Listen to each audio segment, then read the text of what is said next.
غمە ساسەنەوە فەرمێ سێ سوجدەم بۆ خوا برد سێ داوامتیا کرد دوانیان یامێ سێمی نەیامێ داوام لە خوای گەورە کرد وتم یا رب العالمین داوا لێ یەکەم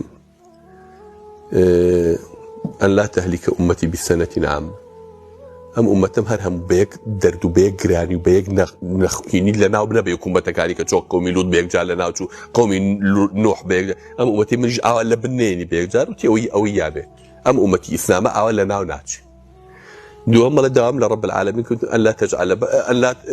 أن لا تسلط عليهم عدوا من سوى أنفسهم يستبيحوا بيضتهم خواه دوژمنی کار بەسەرا زاڵ نەکەیت کە ئیتر لە ڕەگ و ڕیشان بێنێ و هین بن أمتي من نهيلا الله وش دامك أجر هرتي كافر دي حديث كافر لصحيح مسلم فمي ولو اجتمعت عليه من في أقطارها هرتي كافر دولتان الدنيا هي بدن بلاماري ثامن بشر لنا بنو بشر نعبنو خمان مشكلة كلها خمانة الله السيم ما بوت من لا تجعل بأسهم بينهم خوايا يكتر نخون نبن جروب بلاماري يكتر بنو يكتر نخون الله فمنعنيها وتي السيمنا دردي أمة أويا